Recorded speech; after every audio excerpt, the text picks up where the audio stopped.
If you don't force yourself to do what matters, life will quietly punish you for avoiding it. This isn't just a catchy phrase, it's real.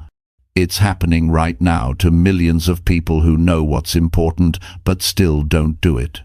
They wake up, get lost in tasks that feel urgent, reply to things that don't matter, and scroll through hours of distraction. Then the day ends, and they wonder why they feel behind, tired, and stuck.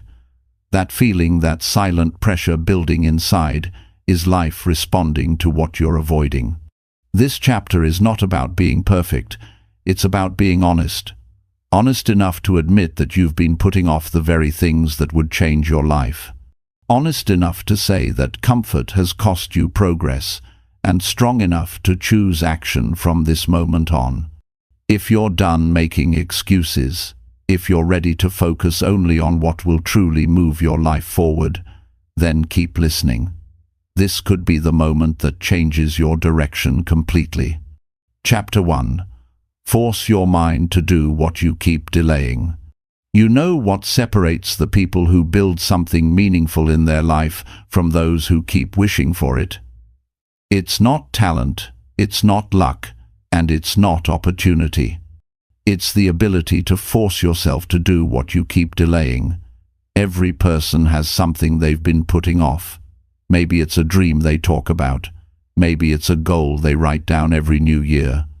Maybe it's a promise they made to themselves long ago. And deep down, they know it matters. But they delay. They wait for the right time, the right mood, the right moment. And that moment never comes. The truth is, your mind will never give you permission to do what's uncomfortable. Your mind wants comfort. It wants safety. It wants routine. But comfort never built a strong person. Comfort never created a leader. Comfort never shaped a life worth remembering.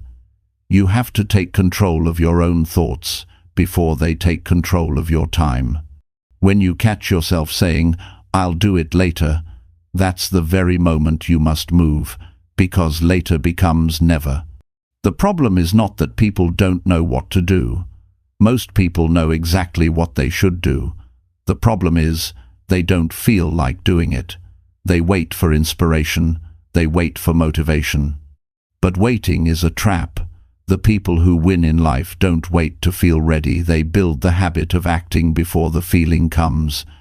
When you force your mind to move when it doesn't want to, you start building self-respect. You begin to trust yourself again. That's power. That's freedom. Think about it. How many times have you told yourself you'll start tomorrow? How many times have you promised that next week will be different? Every delay weakens your belief in yourself. Every broken promise chips away at your confidence. But every time you take action, even when it's small, you rebuild that belief. You tell your mind, "I'm in charge here." That's how transformation begins. Not in big moments, but in small decisions when no one is watching. When you delay something important, you create mental weight. It sits on your mind all day. You can't relax. You can't enjoy anything fully. Because in the back of your mind, you know there's something you should be doing. That's the cost of procrastination. It steals your peace before it steals your success. You can't rest peacefully when you know you're living below your potential. The only cure is action. Start the thing you've been avoiding. Send that message. Write that plan. Take that step. Forcing yourself doesn't mean being harsh or cruel to yourself. It means being honest. It means saying, "I may not want to do this right now, but I'll do it because my future deserves it." It's a mature decision. It's not about feelings. It's about priorities. When you live by feelings, life controls you. When you live by priorities, you control life. I've seen people with incredible dreams never move an inch because they waited for motivation. Motivation is unreliable. It's like the wind, it changes direction every day. Discipline is stable. It doesn't depend on how you feel. It depends on who you decide to be. When you act with discipline, You're teaching your mind a new pattern, to move when it's time to move, not when it feels good. Imagine waking up and doing what you know is important before your mind has time to argue. That's how winners think.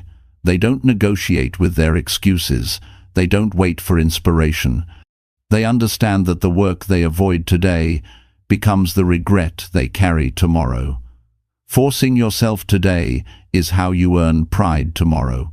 When you start forcing yourself, something powerful happens inside you. You realize that your thoughts are not your master, they're your tools.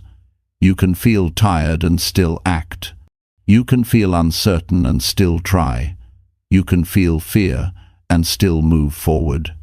That's the essence of real growth. It's not about removing fear or doubt. It's about acting in spite of them. Every human has two voices. One says, "Do it later." The other says, "Do it now." The voice you listen to becomes your life. If you obey the voice of comfort, you'll build a comfortable life, but never a meaningful one. If you obey the voice of strength, you'll build a life that feels alive. Every day, you choose which voice gets stronger. The mind gets trained by repetition. The more you act quickly, the easier it becomes to act quickly again. The more you delay, the easier it becomes to delay again. You might think it's hard to start, but you know what's harder? Living with the pain of knowing you could have done more. Living with the weight of regret. Living with the question, what if I had just started? You don't want that question to follow you for years. You want the satisfaction of saying, I did it, even when I didn't feel like it. So how do you force yourself to act when your mind resists? You start by simplifying. Don't think about the whole journey. Just think about the next action. If it's exercise, just put on your shoes. If it's studying, just open the book. If it's making a call, just dial the number. Once you begin, momentum takes over. The hardest part is the first step. Once you start, your body and mind align. You also need to remind yourself of your why. Why does this matter? What are you fighting for?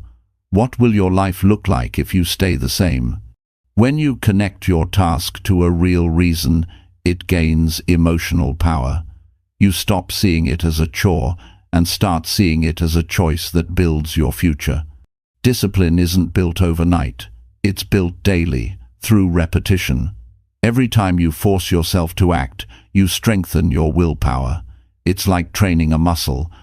The first time is hard, the second time is easier, and soon it becomes your nature. You'll reach a point where doing the hard thing feels normal, and avoiding it feels uncomfortable. That's the turning point. That's when you know you've changed. People often ask why some individuals seem unstoppable. It's not because they enjoy hard work more. It's because they've trained themselves to stop listening to excuses. They've learned that comfort is the enemy of progress. They've accepted that pain is temporary, but pride is permanent. They don't need motivation, they need results. And results come only from consistent action. You can't think your way into discipline. You have to act your way into it. Action rewires your brain faster than any thought. Every time you move forward when it's difficult, you're carving a new path in your mind that says, I follow through. You're teaching yourself to be reliable. That reliability becomes your strength. It builds trust not just in others' eyes, but in your own. Remember this, your goals don't care about your mood. The world doesn't wait for you to feel ready. Success belongs to those who act when others are still deciding.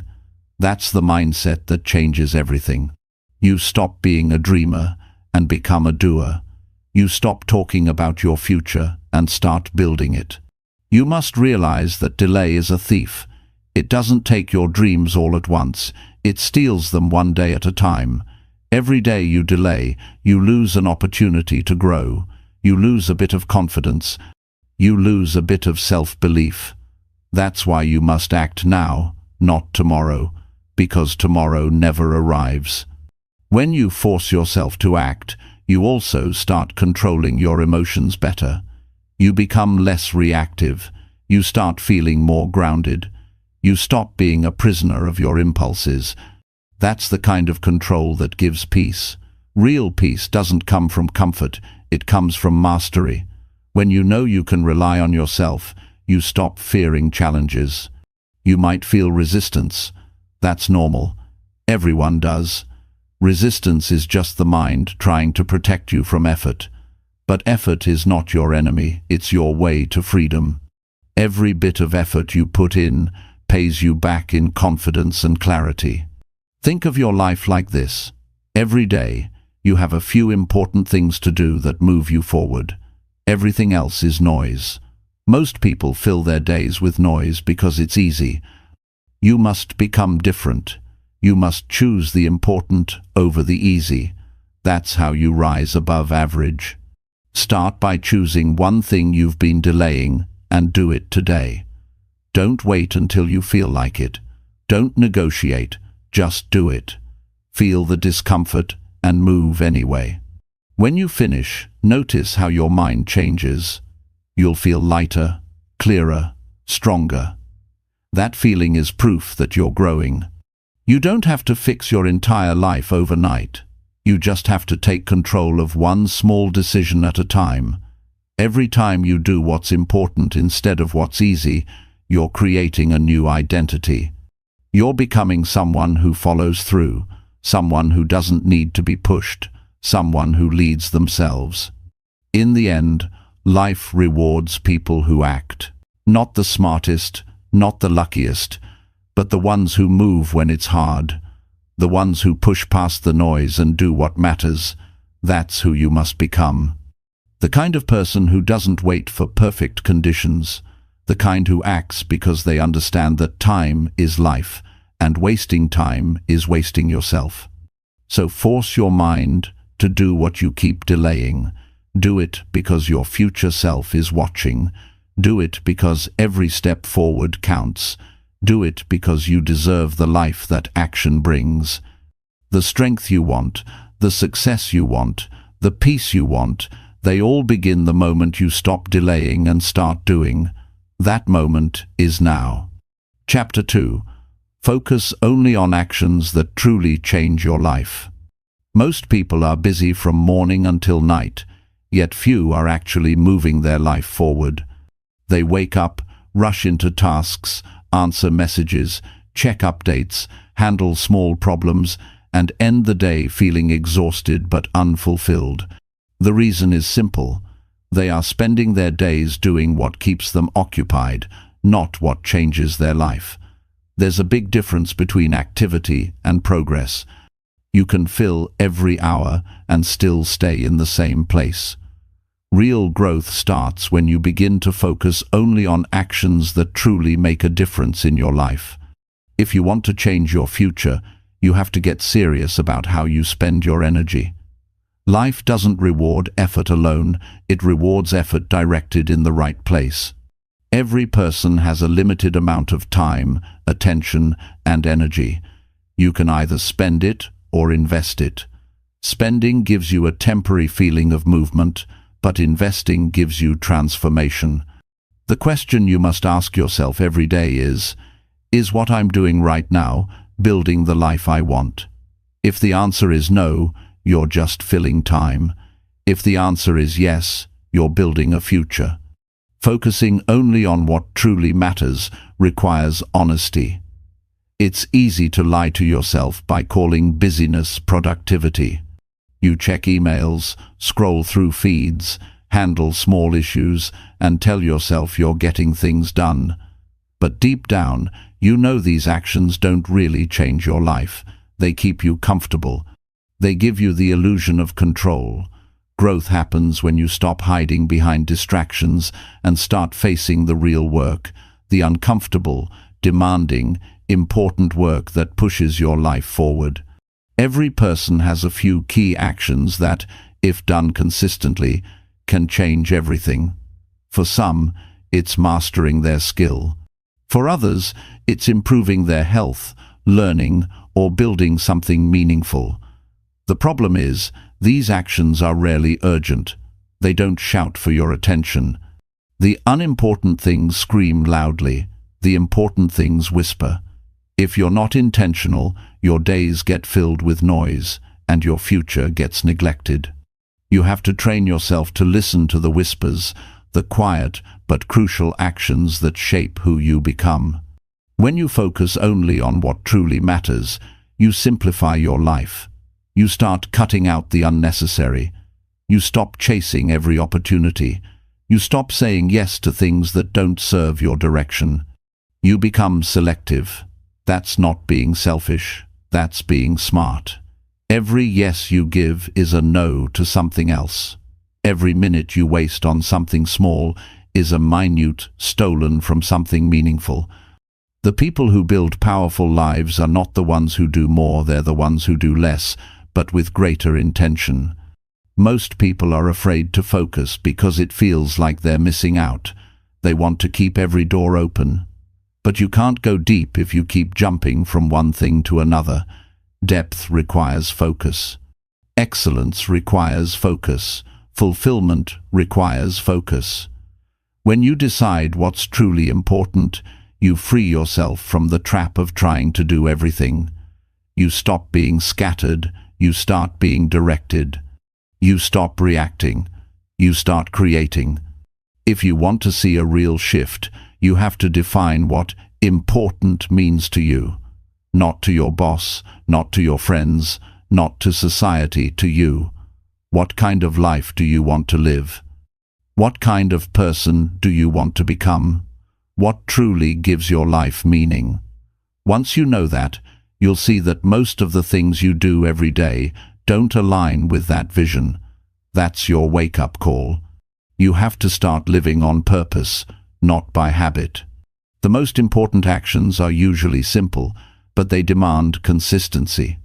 Reading daily, working out, improving your craft, saving money, building relationships, reflecting on your goals, these are not complicated, but they require focus and discipline. The unimportant actions, on the other hand, are easy and comfortable. That's why they're so tempting. They give quick rewards but long-term emptiness. The important ones give slow rewards but long-term fulfillment. You have to choose which game you want to play, the quick and empty or the slow and meaningful. Focusing on what matters will often make you uncomfortable. You'll have to say no to people. You'll have to turn down things that look exciting but lead nowhere. You'll have to work on things that don't give instant results. You'll have to face boredom and resistance. But that's how you grow. Comfort never taught anyone to reach their potential. The moments that feel difficult are the moments that shape you. One of the biggest traps in modern life is being busy without direction. People confuse motion with progress. They mistake exhaustion for accomplishment. You can run fast on a treadmill and still stay in the same spot. Real progress happens when your effort is guided by clarity. Before you start your day, ask yourself, what 3 things would make today meaningful? When you know that, you stop wasting energy on things that don't count. Focusing only on actions that change your life also means being honest about what doesn't. Distractions don't always look like distractions. Sometimes they look like good opportunities, social obligations, or harmless habits. But anything that takes you away from your goals, drains your energy, or keeps you repeating the same day is a distraction in disguise. You don't owe your time to everything that asks for it. You owe it to what moves your life forward. When you start saying no to what doesn't matter, something amazing happens. You gain time, energy, and peace. You start noticing how much mental space was being wasted on things that didn't even matter. You stop feeling overwhelmed. You start feeling in control. You realize that most of your stress came not from doing too much, but from doing too many things that didn't align with your real priorities. Every person who achieves something meaningful has learned this lesson. The price of greatness is focus. You can't improve 10 things at once. You can't chase every idea. You must choose a few vital actions and give them your full attention. You don't need more hours, you need fewer distractions. Success isn't about speed, it's about direction. You can go fast in the wrong direction and end up nowhere. Focus gives your effort purpose. Many people think they need motivation, but what they actually need is clarity. When you know exactly what matters, you don't need to be pushed, you're pulled by purpose. When your mind is clear, decisions become simple. You don't waste time debating with yourself. You know what to do, and you do it. That's how momentum builds. Clarity gives you power. To live with focus, you have to regularly check where your time is going. Track your days for a week. Look honestly at how much time you spend on what truly matters. You might be shocked.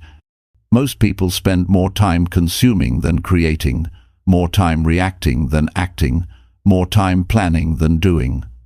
Awareness is the first step toward change. Once you see where your time goes, you can start taking it back.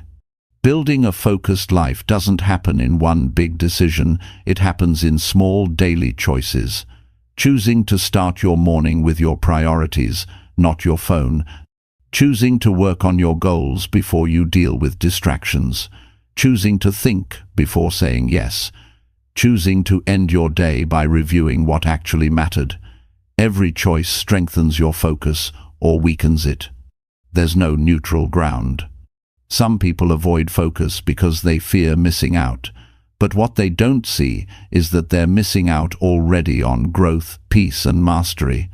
When you focus, you don't miss out. You level up.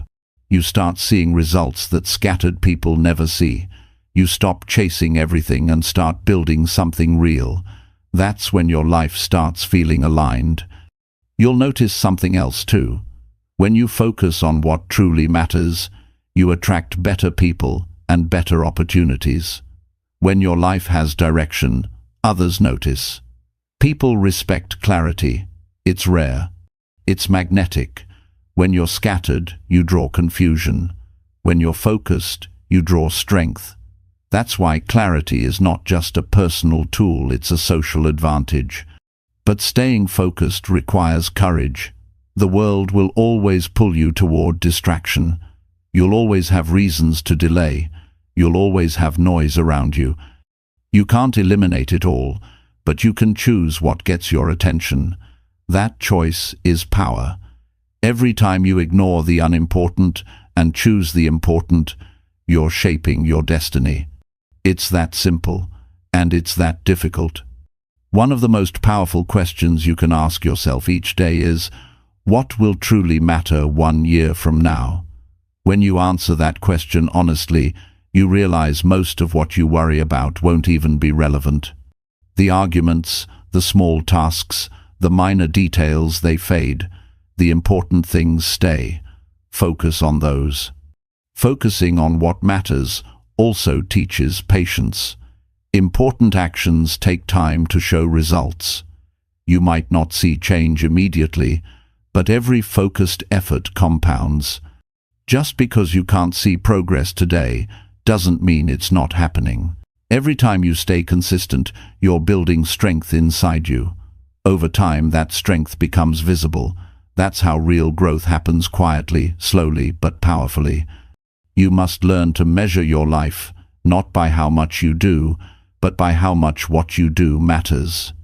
You could spend a year being busy and end up with little to show for it. Or you could spend that same year focused and transform your future completely. It's not the hours, it's the intention behind them.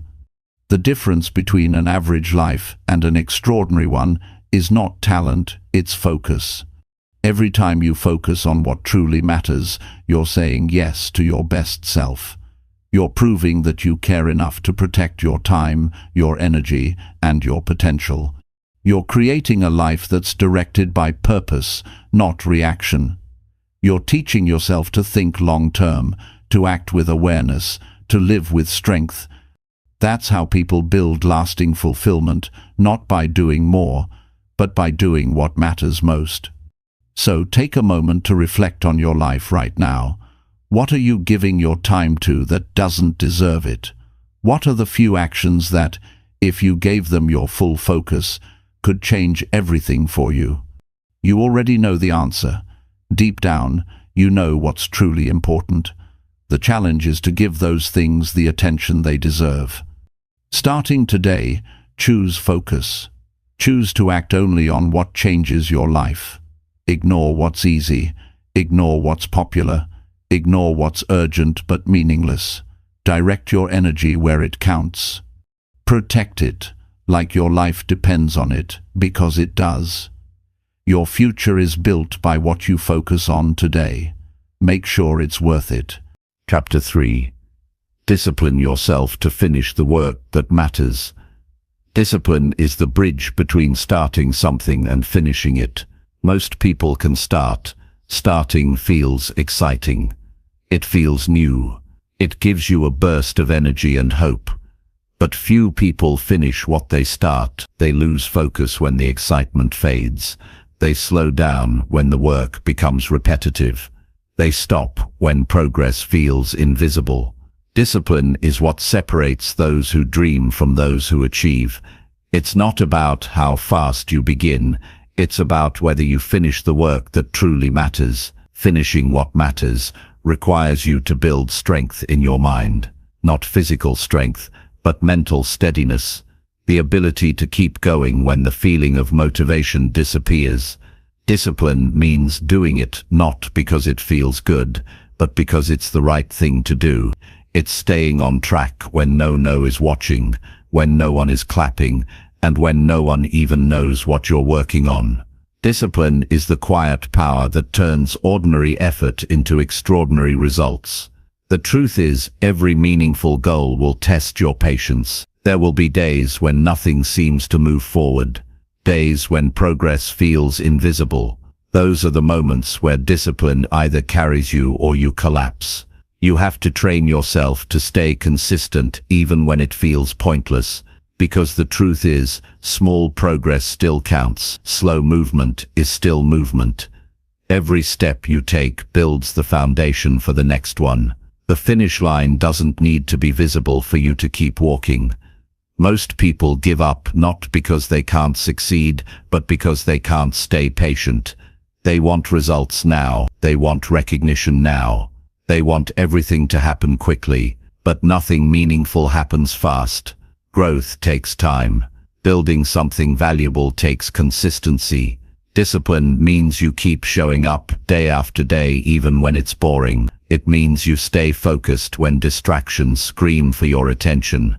It means you keep your promises to yourself even when no one would blame you for quitting. To finish the work that matters, you have to understand that your feelings are not always your friend. Your mind will tell you to stop when things get uncomfortable. It will say you're too tired, too busy, or not ready. But your feelings are temporary. Your goals are permanent. If you let your emotions decide your actions, you'll live in circles. Discipline means you choose logic over emotion. You decide what must be done, and then do it regardless of how you feel. The greatest form of self-respect is doing what you said you would do. Every time you quit halfway, you weaken that trust with yourself. But every time you finish something important, no matter how small, you strengthen it. That self-trust becomes your inner power. When you say, "I'll do it," and you actually do, you start believing in your own word again. That's when your confidence grows, not from compliments, but from consistency. Finishing is hard because it requires endurance. It requires you to face the middle part of any journey, the part where excitement fades and the end feels far. That's where most people stop. But if you push through the middle, you separate yourself from the crowd. Discipline is built in the middle. It's built when no one sees your effort. It's built when you keep doing the work that doesn't give immediate rewards. That's where strength is formed.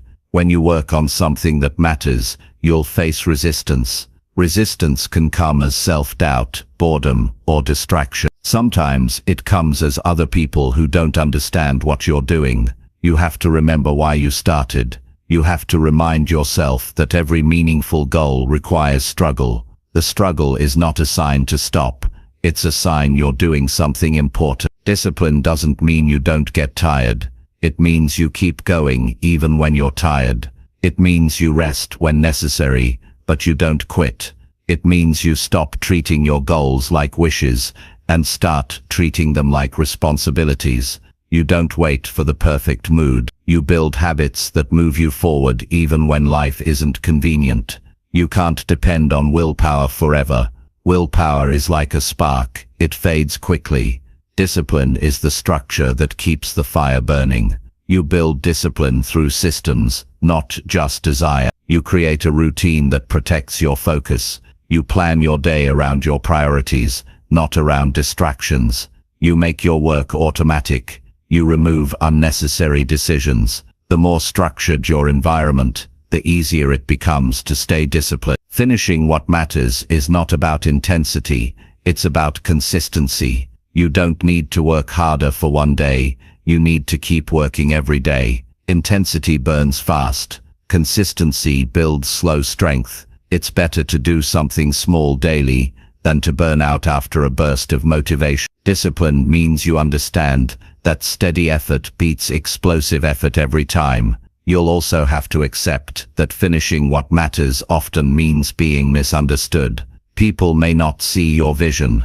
They might question why you're working so hard on something that doesn't yet show results. But you don't owe anyone an explanation for your focus. The people who succeed are not the ones who seek approval.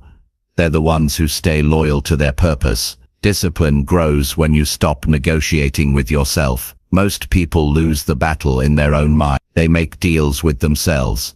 I'll skip it today and start tomorrow. But every time you do that, you teach your mind that your excuses are stronger than your commitments. The moment you stop making deals and start following through, your life begins to change. Every goal has a price, and the price is discipline. You have to trade comfort for progress. You have to trade instant pleasure for long-term satisfaction. The work that matters is not always fun. It's often repetitive, quiet, and challenging. But it's the kind of work that shapes your future. The joy doesn't come from doing it. It comes from knowing you did it. Finishing the work that matters gives you something deeper than pride.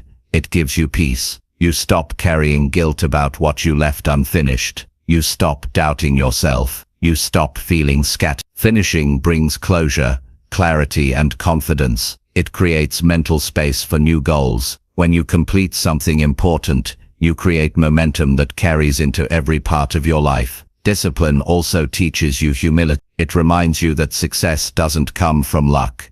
It comes from daily decisions. It makes you appreciate effort more than outcome. You start valuing progress over perfection. You realize that the process is just as important as the result. Finishing something meaningful changes you. You become more grounded, more aware, and more confident in your own power to create change. To build discipline, start with small things. Finish what you start, even if it's something simple. If you begin cleaning, finish cleaning. If you begin writing, finish writing. If you begin learning, finish learning. The size of the task doesn't matter.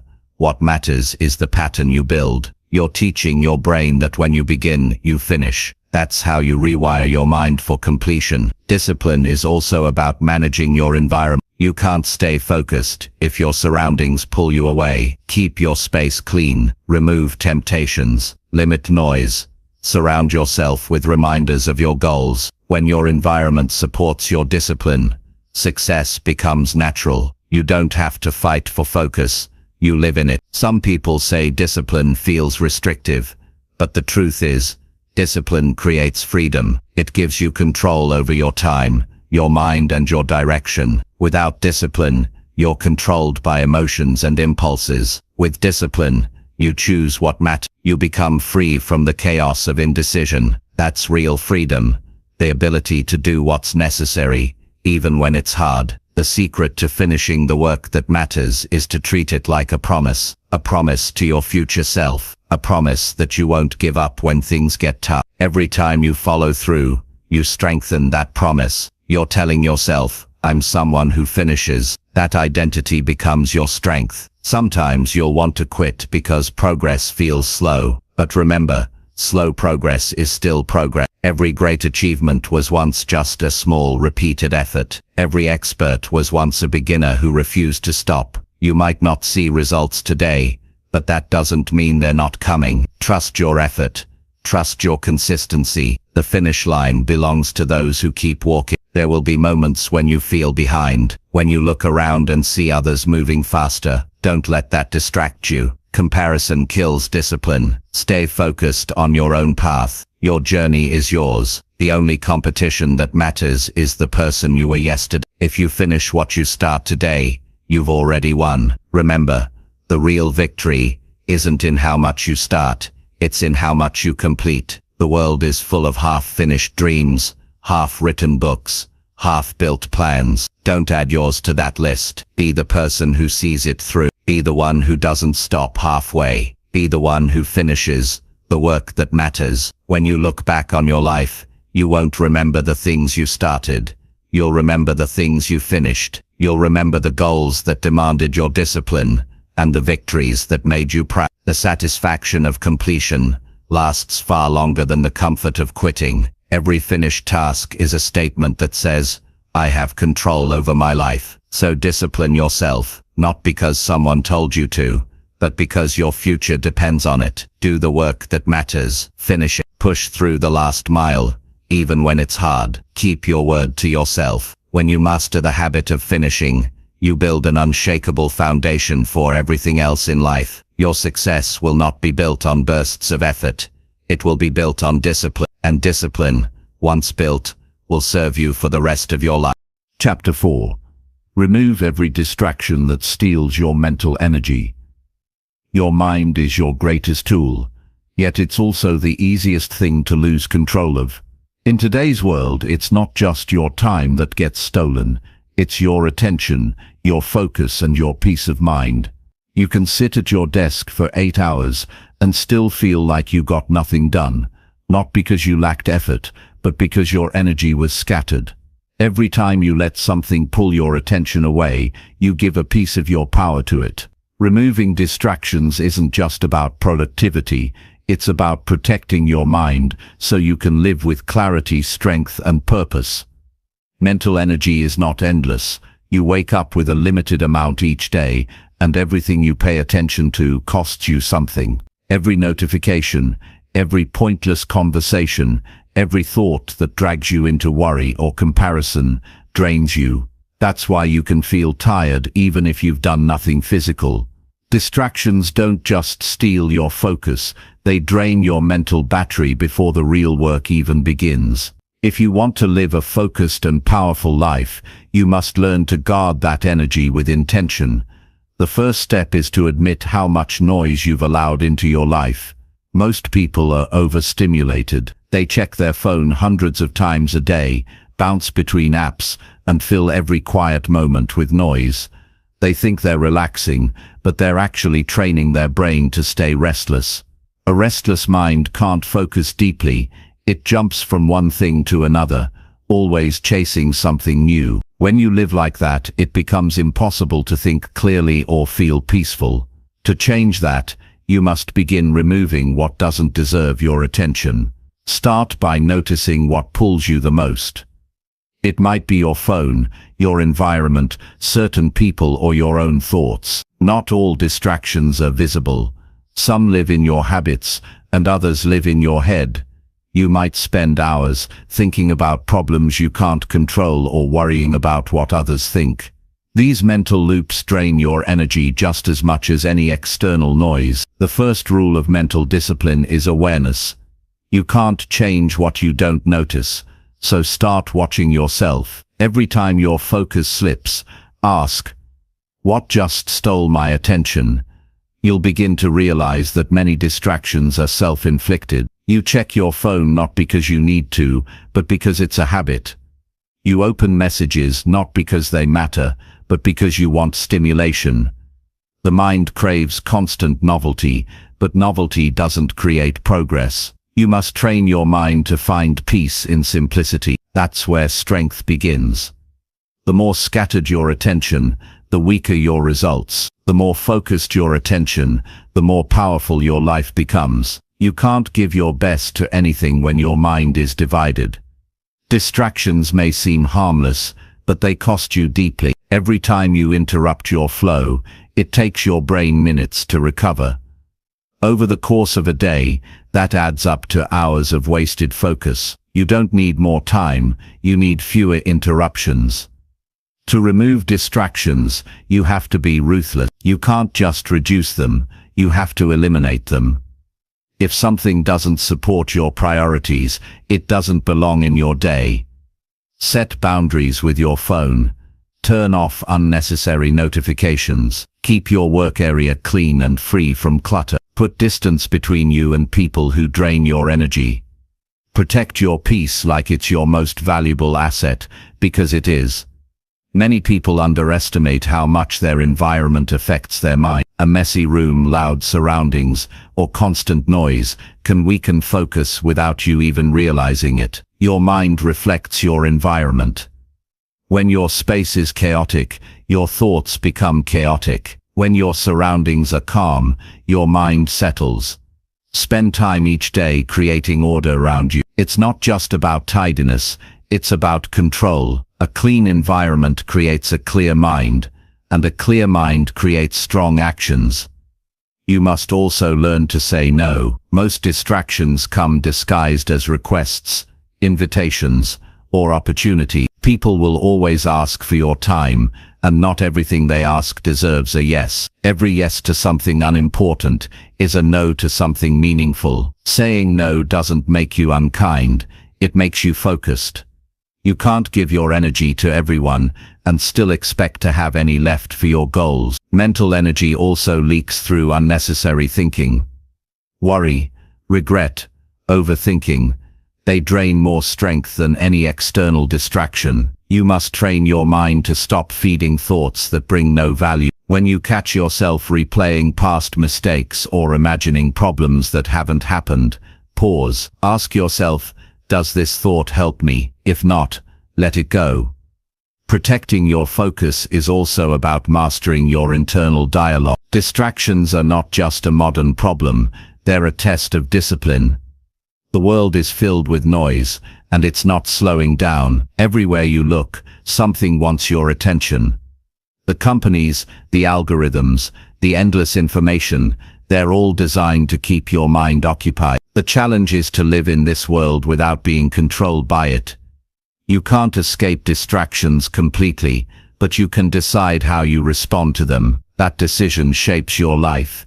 You don't have to cut yourself off from the world, but you do have to take control of how you engage with it. Decide specific times to check messages or social media. Create boundaries between work and rest. When you work, give your full focus. When you rest, disconnect fully. Most people blur the two. They work while half distracted and relax while feeling guilty. That's why they never feel productive or peaceful. Full presence in each moment is what gives life balance. Your mental energy is like currency. You can spend it on things that build you, or waste it on things that drain you. Before you open your phone, before you start a conversation, before you say yes to something, ask yourself, will this cost me peace, or give me progress? That one question can change your entire day. Most of the time, the answer is obvious. The discipline is in listening to it. When you begin removing distractions, you'll notice how uncomfortable silence feels at first. You'll feel the urge to fill every quiet space with noise. That's because your brain has been addicted to stimulation. But if you sit through that discomfort, you'll find something powerful: clarity. The mind starts organizing itself when you give it space. Ideas surface. Solutions appear. Energy returns. Focus is not something you find, it's something you create by clearing the clutter. It's important to understand that every distraction has an emotional trigger behind it. You don't reach for your phone just because you're curious.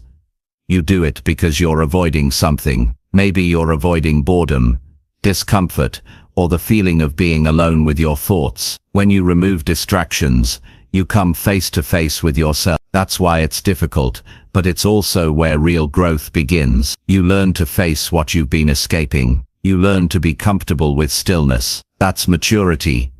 Another source of distraction is saying yes to too many commitments. Spreading yourself thin divides your energy. You can't give your best to everything. If you want to do great work, you have to do less, but better. Focused work has power because it's done with full attention. You can accomplish more in 2 focused hours than in 10 distracted ones. Stop confusing being busy with being valuable. Busyness looks productive, but often leads nowhere. Depth, not speed, is what creates change. You'll find that once you start simplifying your life, you begin to think more clearly. Your decisions become easier. You stop feeling constantly rushed. The weight that used to sit on your mind starts to fade. That's the power of focus. It doesn't just help you achieve more. It helps you feel lighter. You can finally breathe without pressure.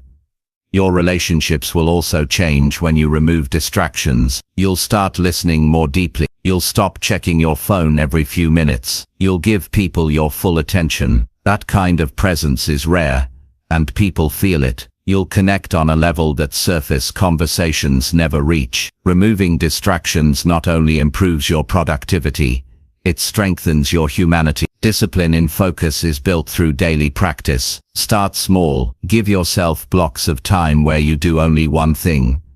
No phone, no interruptions, no switching. Start with an hour and increase it. Over time, your mind learns to stay steady. You'll notice how much more you can get done and how much calmer you feel. You must also rest intentionally. Distraction often comes from fatigue. When your mind is tired, it looks for escape. Rest is not laziness. It's preparation. Give yourself time to recharge, but make sure that rest is real. No screens, no noise. Just quiet recovery. A rested mind doesn't crave distraction. It craves creation. Protecting your mental energy is a lifelong commitment. You'll have to keep refining it. New distractions will appear, and you'll have to adjust. But every boundary you set makes you stronger. Every unnecessary thing you remove makes room for what truly matters. You start realizing that the simpler your life becomes, the richer it feels. When you learn to remove distractions, you reclaim your power. You no longer live reacting to everything around you. You live with direction. You think clearly. You work with depth. You rest with peace. You connect with meaning. That's the kind of life most people want but never build, because they never learn to protect their attention. The truth is, focus is freedom. When you control where your mind goes, you control your entire life. Distractions might still knock on your door, but they won't rule you. You'll choose what deserves your energy and what doesn't. You'll learn that peace isn't found in doing more. It's found in doing less, but doing it with full heart. So clear your space, quiet your mind, and guard your focus. Remove every distraction that drains your strength or steals your peace. Your energy is sacred. Spend it wisely. When your mind is free from noise, you become unstoppable. You start to see your potential clearly. You start living with purpose, and that's when your life begins to rise above the noise that traps so many others. Chapter 5. Push through boredom and keep doing the essential tasks. Most people never reach their full potential because they give up when things become dull. They start with enthusiasm, they plan with excitement, and they imagine the rewards at the end. But when the novelty fades and the routine begins, they stop. They think something is wrong because it no longer feels thrilling. The truth is, boredom is part of the process. Every great result is built on thousands of ordinary moments. If you can't push through boredom, you'll never experience mastery. The people who succeed are not the ones who find excitement in every moment. They're the ones who keep working even when it's not exciting at all. Boredom is a test. It asks, are you serious about your goals, or are you just interested? When you face repetitive tasks, your mind tries to escape. It looks for stimulation, something new, something easy. But every time you chase excitement, you lose consistency. The essential tasks, those small daily actions that move your life forward, are not always exciting. They're often repetitive, quiet, and predictable. But those are the very actions that build your strength. The discipline to keep doing them when you're tired, bored, or uninspired is what separates those who dream from those who live their dreams. It's easy to be motivated when something feels fresh. Everyone can start strong, but motivation fades quickly. The work that matters doesn't depend on motivation, it depends on persistence. You have to keep showing up when nothing seems to change. You have to remind yourself that boredom doesn't mean failure, it means progress is happening beneath the surface. Every rep, every page, every habit compounds quietly, until one day, it explodes into results. The key is to stay long enough to see that happen. Your mind is wired to avoid discomfort, and boredom in its own way is a form of discomfort. It feels slow. It feels meaningless. It feels like time is passing without excitement. But this is where growth lives. Your attention span expands when you stop running from stillness. Your patience grows when you stop needing instant stimulation. The ability to stay engaged with something that feels boring is a rare skill, and it's the foundation of real achievement. When you push through boredom, you take control of your mind. You're teaching yourself that you don't need to be entertained to be effective. You're learning that progress isn't supposed to feel exciting every day. It's supposed to feel steady. It's supposed to feel steady. It's supposed to feel ordinary. Most of the great work in life doesn't feel magical while it's happening. It feels like showing up, again and again. Think about anyone who's mastered something, an athlete, an artist, a leader. Their lives are filled with repetition. The same drills, the same routines, the same habits. That's what mastery looks like from the inside. It's not glamorous, it's not dramatic, it's consistent. The glamour only shows up later, when the world sees the result. But the daily grind, the quiet repetition, the endless small actions, that's what builds greatness. If you want to reach your potential, you must learn to embrace the dull moments. Because most of life is made of them. You can't always feel inspired, but you can always stay committed. The secret is to redefine how you see boredom. Instead of seeing it as a sign to stop, see it as a sign to stay focused. It's a signal that you're entering a deeper level of discipline. Every time you resist the urge to quit, you strengthen your ability to stay steady. People often chase excitement because they confuse movement with progress. They think switching tasks or starting something new will fix their restlessness. But that only resets the cycle. You feel good for a short while, then boredom returns. The answer isn't to escape, it's to stay. When you stay long enough with one thing, you start to see results that restless people never see. You start to build depth. Depth is what creates meaning, skill, and fulfillment. The essential tasks you have to do every day might not impress anyone. They might not even impress you. But they're the backbone of your progress. They're the foundation of everything bigger you'll build. The workout that feels repetitive still strengthens your body. The writing session that feels uninspired still sharpens your mind. The small act of saving, or studying, or practicing still compounds quietly. The power is not in how exciting the task feels, it's in your ability to do it anyway. One reason people struggle to stay consistent is that they keep waiting for the right feeling. They think they need passion to do the work. But passion often comes after progress, not before it. The more you see results, the more you start enjoying the process. The more consistent you are, the more pride you feel in your effort. That's how motivation works. It follows action, not the other way around. You also have to be careful not to mistake boredom for burnout. Burnout happens when you're overwhelmed or misaligned. Boredom happens when you're doing what's necessary, but not immediately exciting. The solution to burnout is rest. The solution to boredom is persistence. Rest when you're exhausted, but don't confuse stillness with stagnation. Sometimes the best thing you can do for your growth is to simply keep going. Every time you push through boredom, you're building resilience. You're teaching yourself that you can handle monotony without losing focus. That's a powerful skill, because life is full of repetitive seasons. Raising a family, building a business, maintaining health, these things are made of routines. The people who thrive are those who don't need constant excitement to stay committed. They understand that consistency creates results, and results create meaning. Your relationship with boredom says a lot about your maturity. Immature minds chase excitement because they need constant validation. Mature minds chase progress because they understand that growth is quiet. The child wants new toys. The adult wants new levels. The difference is depth. When you learn to keep doing the essential work even when it's dull, you're growing in ways most people never will. To manage boredom, you have to set clear intentions. Know why you're doing what you're doing.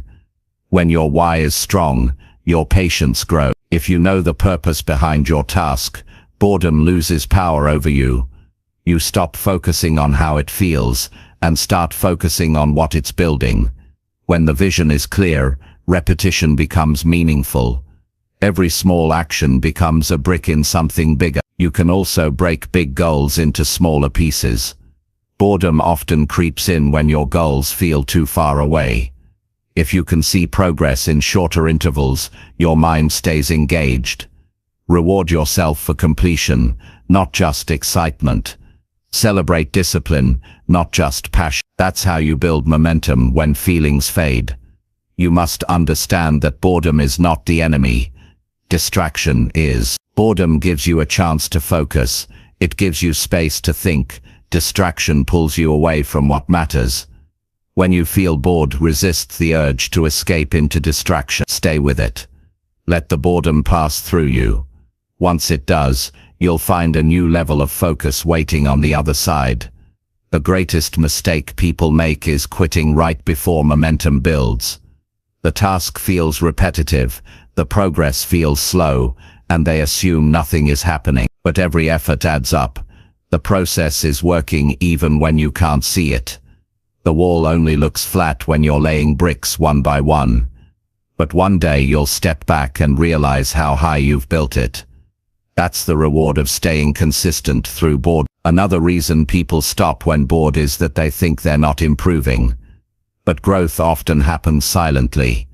The skill that feels stuck today may suddenly click next week. The effort that feels invisible today might pay off in ways you can't yet see. Trust the process even when it feels uneventful. Growth is slow because it's deep.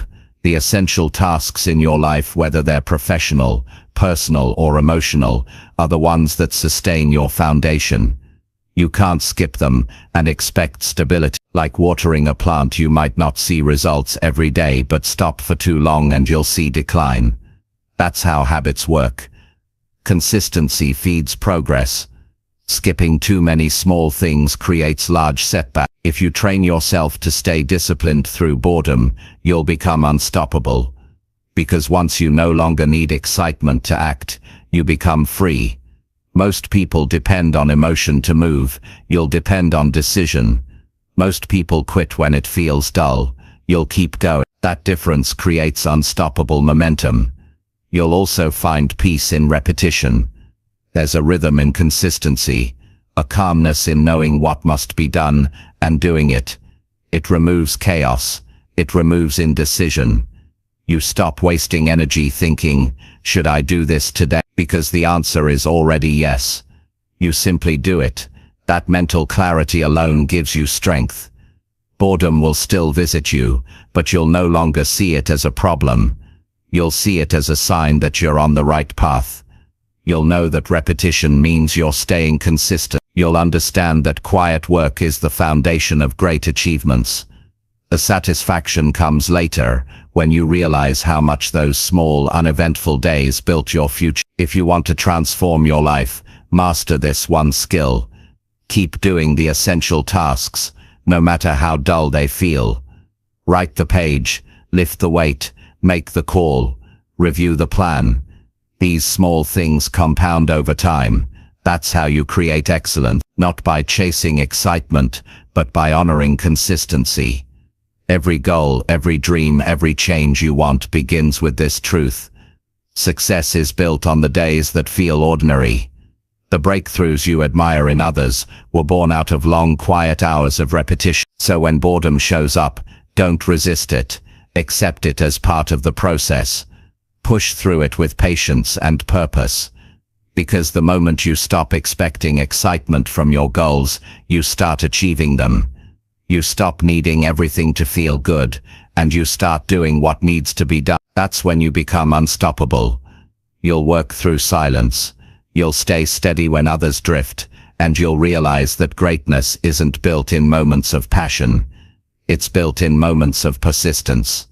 So push through boredom. Stay loyal to the essential. Keep showing up when nothing happens. Keep building when it feels slow. Because in those unseen hours, your future is forming. And one day when the results appear, you'll understand that the most powerful thing you ever did was keep going when it wasn't exciting. Chapter 6.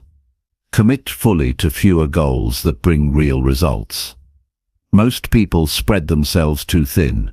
They chase too many things at once, trying to make progress in every direction and end up going nowhere. Their energy is divided, their focus is weak, and their results are scattered. The truth is, you can't live a meaningful life chasing everything that looks good. You have to choose. You have to decide what truly matters and give it everything you have. Real results don't come from doing more, they come from doing less, with total commitment. Committing fully to fewer goals is one of the hardest things to do in life, because it forces you to let go of the illusion of doing it all. It makes you face the truth that your time and energy are limited. Every hour you give to something unimportant is an hour stolen from what could change your life. The world glorifies multitasking, but multitasking kills depth. You can't build mastery when you're scattered. You can't see real results when your focus is divided between 100 half-hearted efforts. You have to learn the power of focus. Not the kind that lasts for a few hours, but the kind that lasts for years. The kind that says, this is what I'm building, this is what matters most. When you choose a few meaningful goals and commit to them completely, your life starts gaining direction. You stop feeling like you're spinning in circles. You stop being busy and start being effective. Every action begins to matter because it serves a clear purpose. The reason so many people feel stuck isn't because they're lazy, it's because they're unfocused. They start one thing, then abandon it when it gets hard. They get distracted by something new, something exciting, something easier. But every new start without follow-through takes energy away from what could have become something great. Progress requires depth, and depth requires commitment. You can't dig 10 shallow holes and expect to find water. You have to pick one and dig deep enough. Committing fully to fewer goals means deciding what you will give up. That's the part most people avoid. They want success without sacrifice. They want to achieve without choosing. But every yes demands a no. You can't say yes to everything and expect clarity. You can't be serious about your goals while still entertaining distractions. The courage to say no is what gives your yes its power. When you focus your energy on a small number of goals that truly matter, you multiply your progress tenfold. You must understand that commitment is not just about hard work, it's about loyalty. It's about staying faithful to your priorities when the excitement fades. It's about showing up even when you feel unsure. Commitment means you've made a decision and you're not negotiating with yourself every day about it. You don't keep restarting. You don't keep wondering if you made the right choice. You pour your energy into making it right. That's how results are created, through sustained, focused effort over time. Every goal worth chasing demands sacrifice. You can't build something meaningful without giving something up. It might be time, comfort, social approval, or short-term pleasure, but what you get in return is far more valuable. Depth.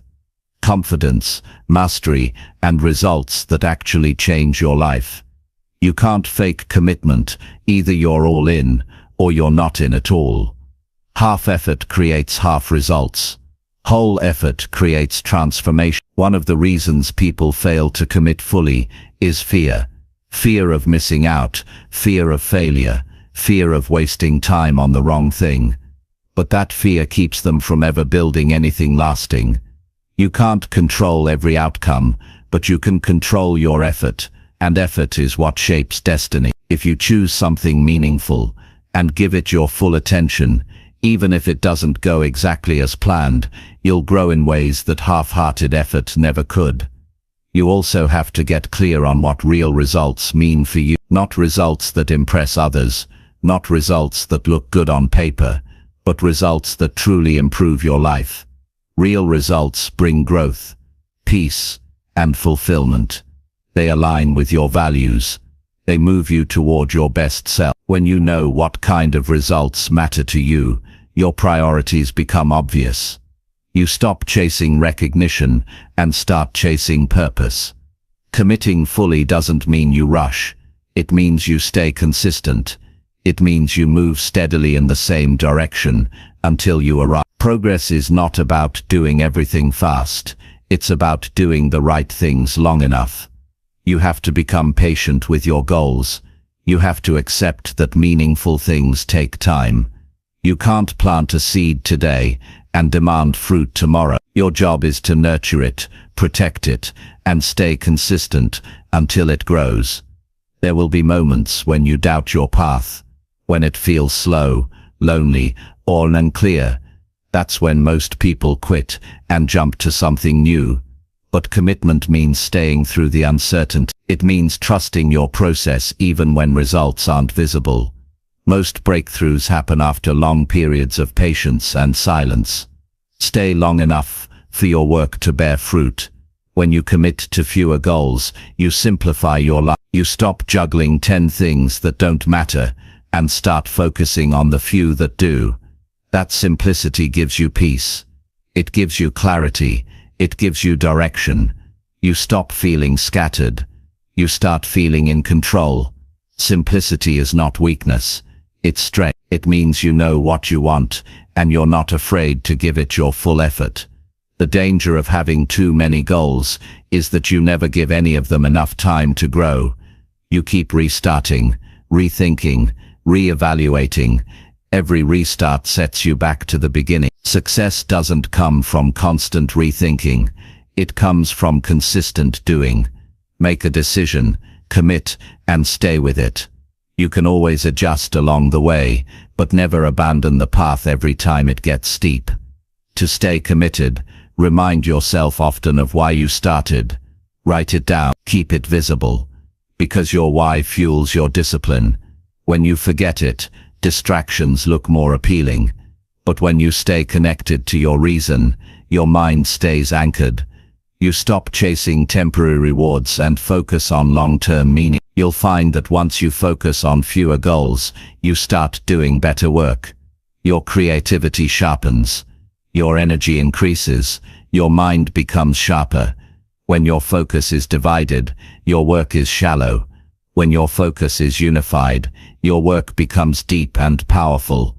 People note, opportunities open. Life rewards depth. This approach also reduces stress. Trying to balance too many goals creates constant tension because your attention is always split. You're always thinking about what you're not doing instead of being fully present with what you are doing. Fewer goals mean more presence. And presence is what allows you to do your best work. When you fully commit to something, it begins to change you. You develop resilience. You start taking yourself seriously. You stop giving up easily. You start becoming the kind of person who finishes what they start. That shift in identity is powerful. You stop hoping for results. You start expecting them because you know your level of commitment deserves them. Committing fully also teaches you how to say no with confidence. The more focused you are, the easier it becomes to filter out what doesn't fit your priorities. You stop needing to please everyone. You stop chasing every opportunity. You realize that not everything is worth your time, and that clarity brings strength. It gives you control over your life again. Your results will always reflect the level of your commitment. If you give half effort, you'll get half progress. If you go all in, your life will begin to move in powerful ways. There's no shortcut, no secret formula. It's just focus and consistency. Most people underestimate what they can achieve by committing deeply to one thing for a long time. That's where success hides, in the boring, consistent repetition of focused effort. Every day, you have to remind yourself that you're building something that matters. You're not just chasing goals, you're shaping your future. Every action, every small victory, every challenge overcome is a step toward the person you're becoming. That's why commitment matters so much. It doesn't just produce results. It transforms you. Be careful not to confuse busyness with progress. You can fill your days with endless tasks and still go nowhere. The question is not how much you're doing, it's what you're doing. Are your actions connected to your goals? Are they moving you closer to real results? If not, you're wasting energy. Cut out the noise and give your best only to what counts. You don't need a dozen goals to build a meaningful life. You need a few that truly matter, and the discipline to stay with them. Pick what aligns with your deepest values, not what impresses others. Once you choose, go all in. Protect those goals, nurture them, keep them simple but powerful.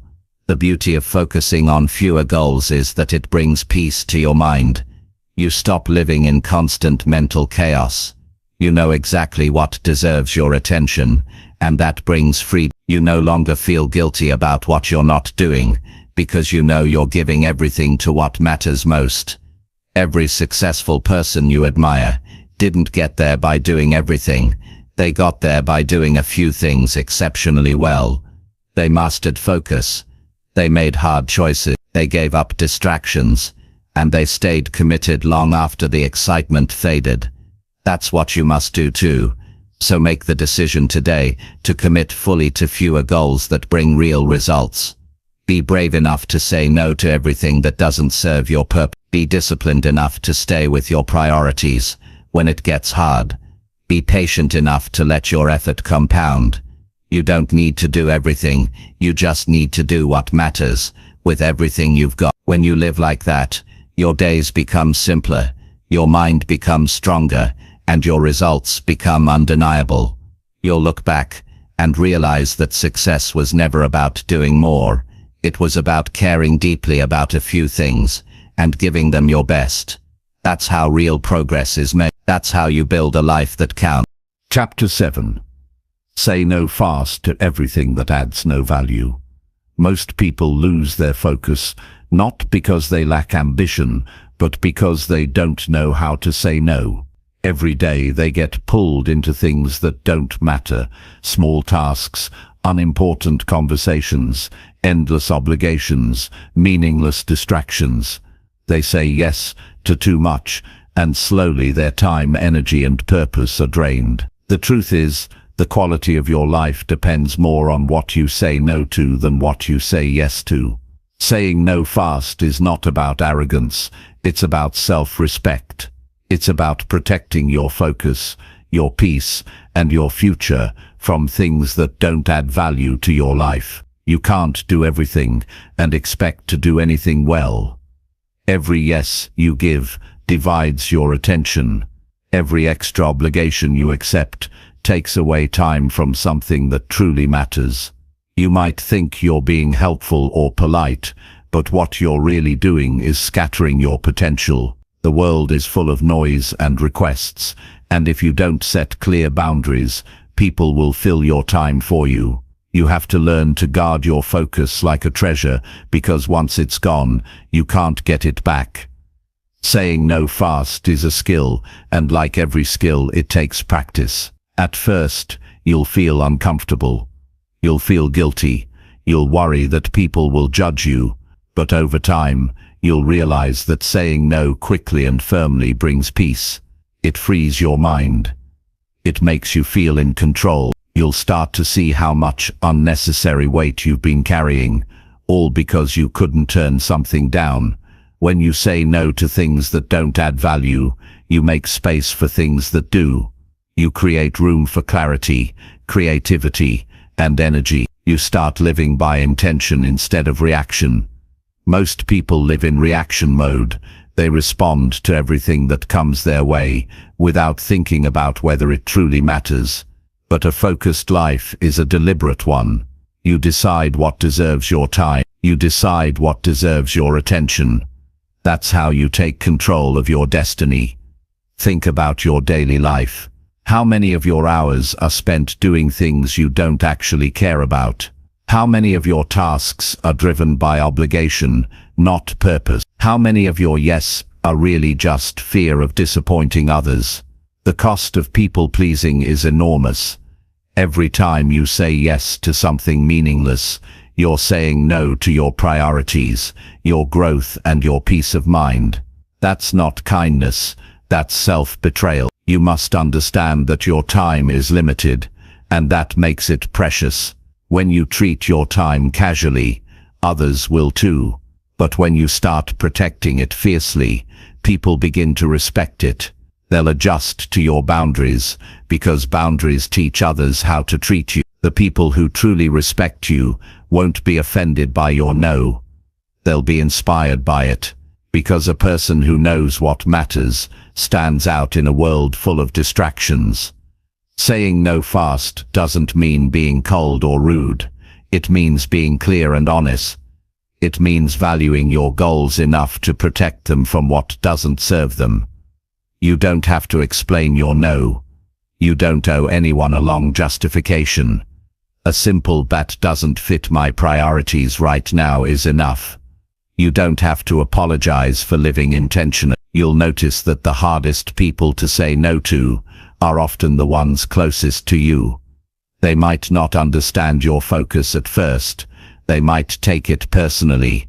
But you're not rejecting them. You're rejecting what drains. If you want to be your best for others, you have to first protect your energy. You can't pour into others if your cup is empty. Learning to say no is an act of self-care, not selfishness. There's another reason people struggle to say no. They overestimate how much they can handle. They think they can balance everything if they just work harder. But time doesn't expand, and energy doesn't multiply when stretched thin. You have to make tough choices.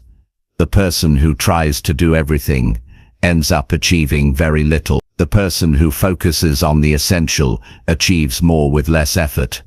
When you start saying no fast, you'll realize how many things were stealing your energy without you noticing. Some of them might have looked harmless: a quick favor, a casual event, a small task, but collectively, they drain your focus. Distractions often disguise themselves as opportunities. They flatter your ego by making you feel needed or busy. But busyness doesn't equal progress. If it doesn't align with your vision, it's just noise. Before you say yes to anything, pause and ask yourself a simple question. Will this move me closer to the life I want? If the answer is no, decline it. If it doesn't build you, strengthen you, or bring genuine joy, it's not worth your energy. You owe yourself that honesty. You can't keep saying yes to everything and still expect to have time for what truly matters. You also need to learn to say no to your own impulses. Not every idea, plan, or urge deserves your attention. Sometimes your biggest distraction is yourself. You chase new things because they feel exciting, but excitement fades fast. Discipline means saying no to your own restlessness. It means staying focused even when your mind wants to wander. You have to be the guardian of your own attention. The most successful people in any field are not those who do the most. They're the ones who filter the best. They know what to ignore. They protect their time with intensity. They understand that every yes dilutes their power. That's why they're able to go deeper, achieve more, and live with greater peace. You can do the same if you learn to prioritize like them. One of the most powerful realizations you'll have is that not everything that comes your way deserves a response. You don't have to attend every argument. You don't have to respond to every message immediately. You don't have to fix every problem. The moment you stop reacting to everything, you reclaim your mental clarity. You stop being pulled in 100 directions and start moving in one. Saying no also builds confidence. Each time you protect your boundaries, you remind yourself that you're in control. You stop feeling guilty about prioritizing your goals. You stop seeking validation from others. You start trusting your own judgment. You start valuing peace over approval. That's maturity. That's strength. But to live this way, you must first decide what adds value to your life. What truly matters to you. What brings meaning, progress, and joy. Write it down. Be clear, because when you know what matters, saying no becomes easier. You can measure every decision against your values. If it doesn't align, it doesn't belong. Without clarity, you'll say yes to everything, because you won't know what to protect. There will be people who won't understand your focus. They'll think you've changed. They'll say you've become distant or too serious. But what they don't see is that you're choosing growth over approval. You're no longer living for the comfort of others. You're living for the vision inside you.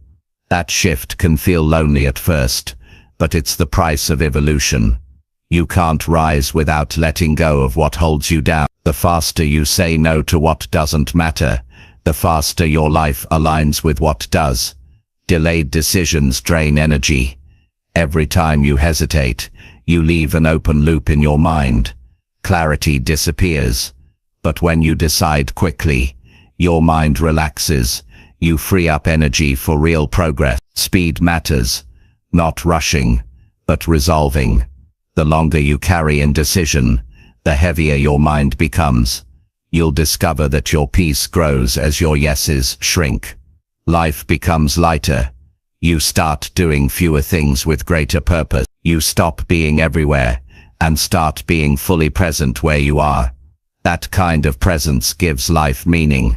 It turns ordinary days into fulfilling ones because you're finally aligned with your values. You'll also realize that the world doesn't collapse when you say no. The people who truly matter will still be there, though opportunities that are meant for you will still come back.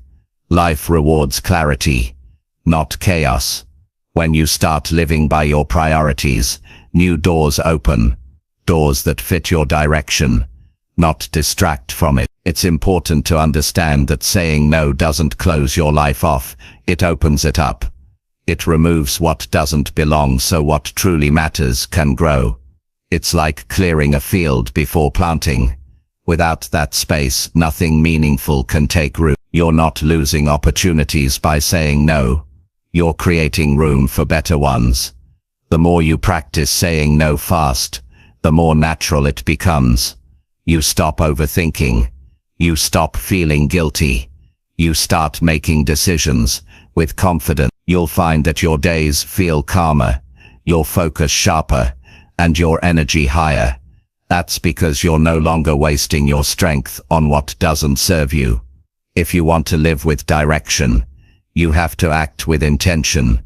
You can't let every demand shape your day. You have to take control. Every yes must serve your highest priorities. Every no must protect them. The goal is not to be busy, it's to be effective. The goal is not to please everyone. It's to live true to yourself. At the end of each day, ask yourself, did I spend my time on what matters? If the answer is no, make changes. Cut the noise. Protect your focus. You only get one life, and it's too short to waste on things that don't bring meaning or value. So start today. Be decisive. Be clear. Say no fast to everything that adds no value. Protect your energy like it's sacred.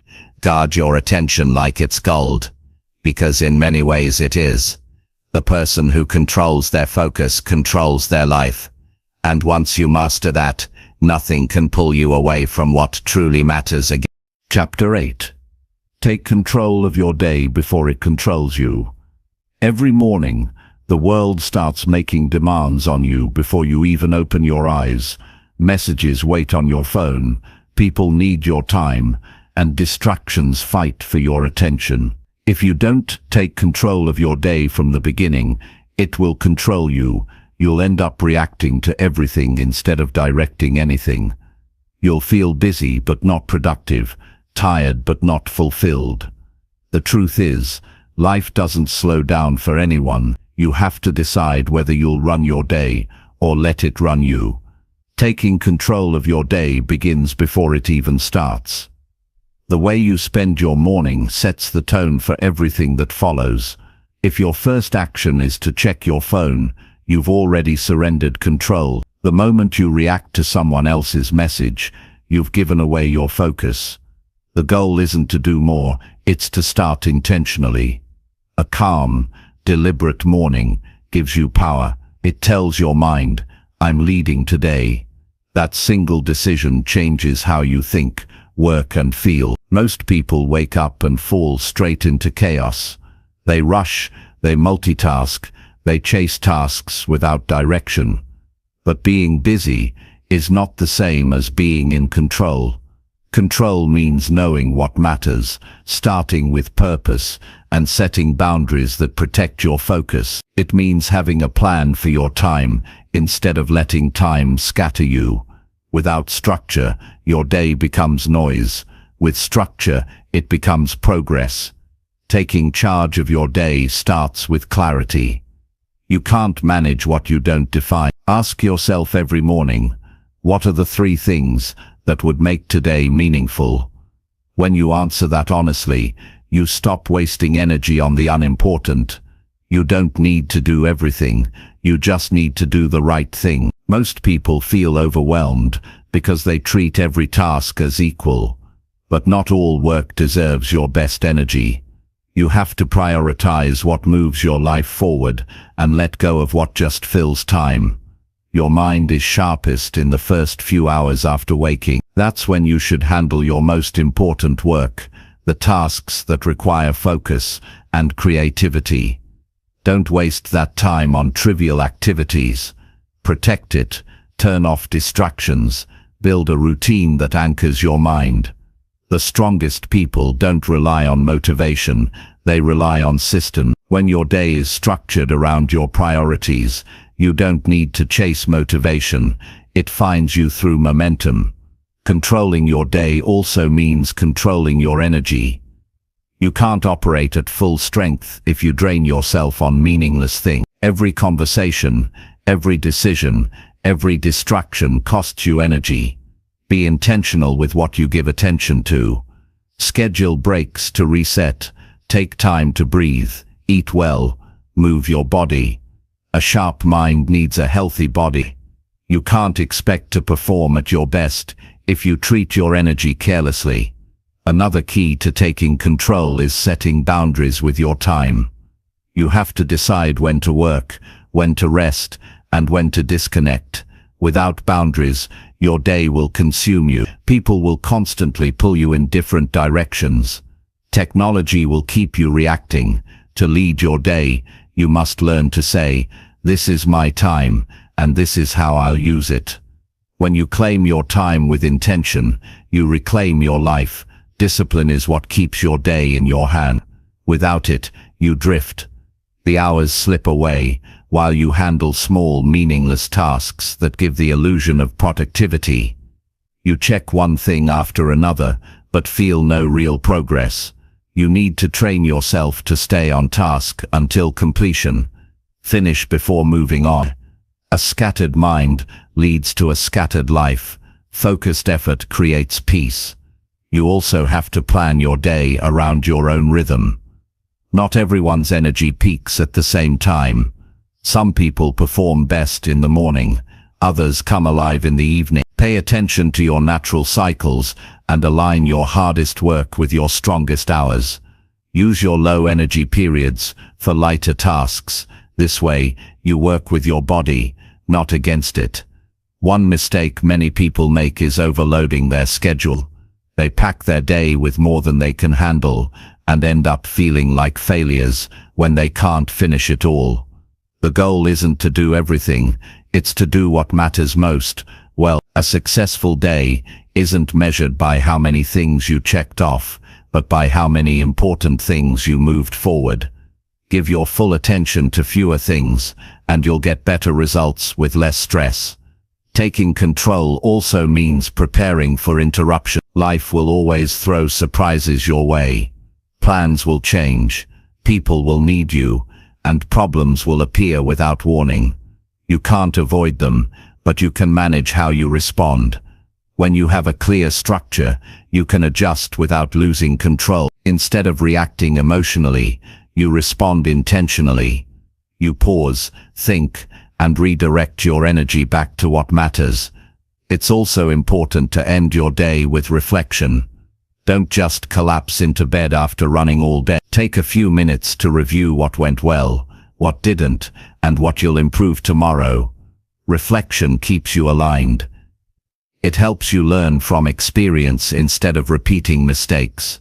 When you end your day consciously, you sleep with peace and wake up with direction. You'll notice that when you start taking control of your day, your mind becomes calmer.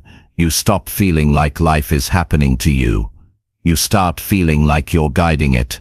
You'll handle challenges better because you'll know they don't control your direction. You'll feel more grounded because your day has purpose. That sense of control brings confidence, a quiet confidence that comes from knowing you're living with intention. The truth is, no one can manage your time for you. No system or planner will save you if you don't take responsibility for your attention. Control is not about perfection, it's about awareness. It's about choosing what deserves your energy and what doesn't. Every minute you spend unconsciously is a minute lost forever. Time is your most valuable resource, and how you use it determines everything else in your life. Taking control also means managing how you start and end each activity. Don't drift from one task to another. Pause, reset, decide what you'll focus on next. That small habit keeps your mind organized. Chaos builds when you blend everything together. Order comes from deliberate transitions. When you switch tasks with intention, you keep your mind sharp and your energy stable. You must also manage your mental environment. It's not just the tasks that shape your day, it's the thoughts you entertain. Worry, negativity, and overthinking steal time faster than any external distraction. When you catch yourself spiraling into useless thoughts, pull yourself back. Ask, is this helping me move forward? If not, replace it with action. The more you act, the less room your mind has for noise. One of the most freeing realizations you can have is that you don't have to be available to everyone all the time. You have the right to disconnect. You have the right to silence. You have the right to create space for your own growth.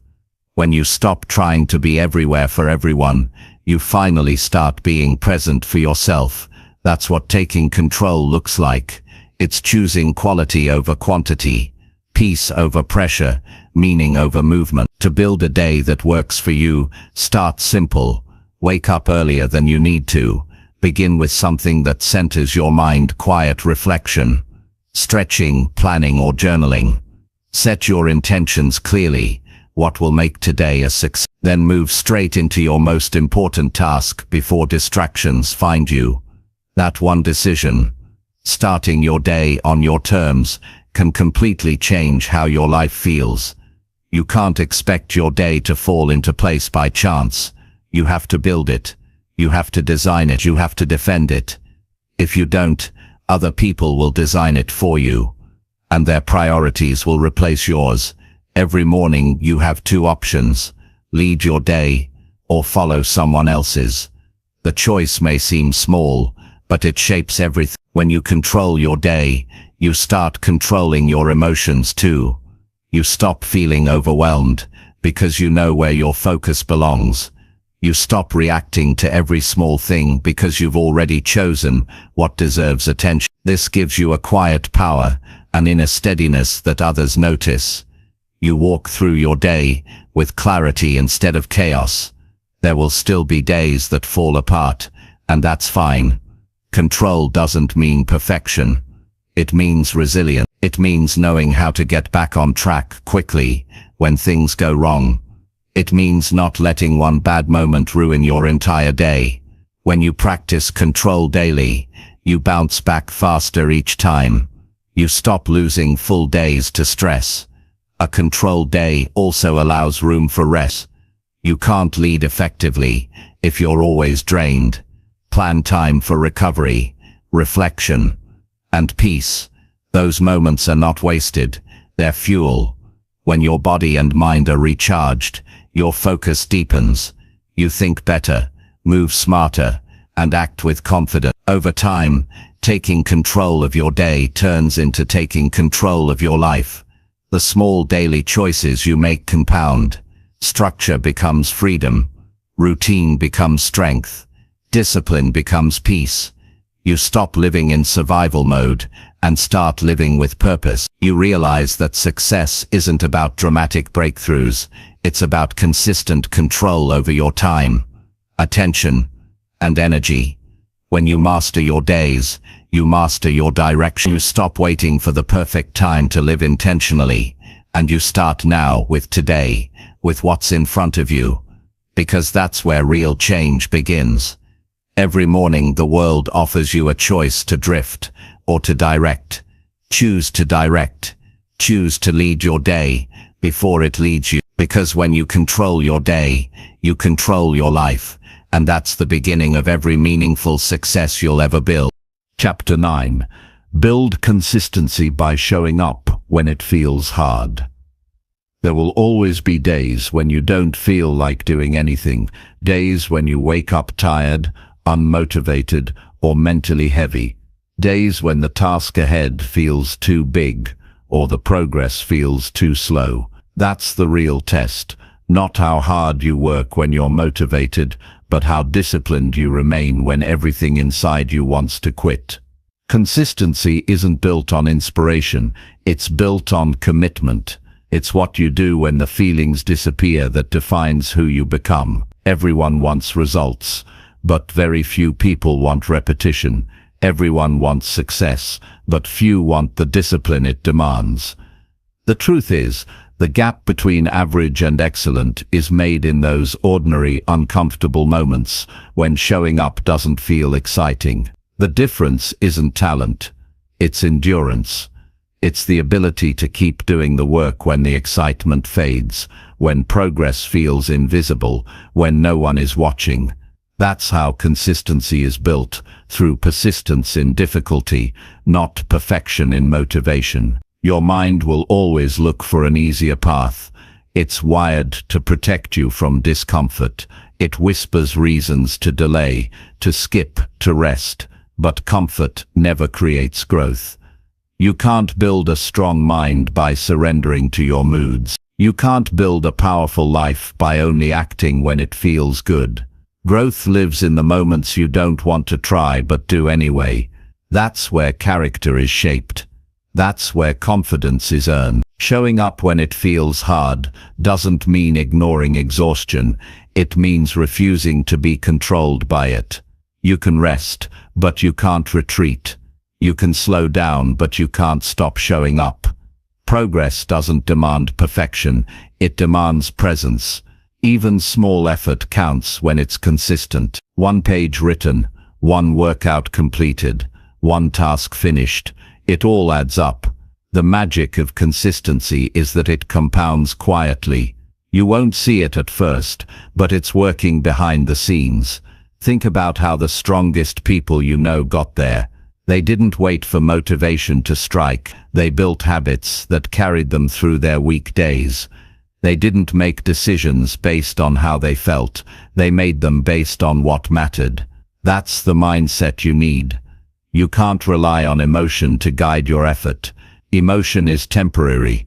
Purpose is permanent. When you anchor your actions in purpose, feelings lose their control over you. Every time you show up when it's hard, you're strengthening something deeper than muscle. You're strengthening your identity. You're proving to yourself that you can be trusted, that you're someone who follows through, that you're not driven by comfort, but by conviction. This kind of self-trust is rare. It's built through small, repeated acts of integrity, doing what you said you'd do even when no one would know if you didn't. That's how inner confidence is born. Consistency doesn't mean perfection. You'll have off days, you'll make mistakes, you'll fall short. But the point is not to never fall. The point is to never stay down. You get back up, again and again, until resilience becomes your nature. You stop viewing obstacles as endings and start seeing them as part of the process. Every failure, every setback, every difficult day teaches you something about endurance. Each one prepares you for bigger challenges ahead. You must also understand that discipline is not a personality trait. It's a practice. It's something you build over time, through repetition. The more you keep your promises to yourself, the easier it becomes to keep them again.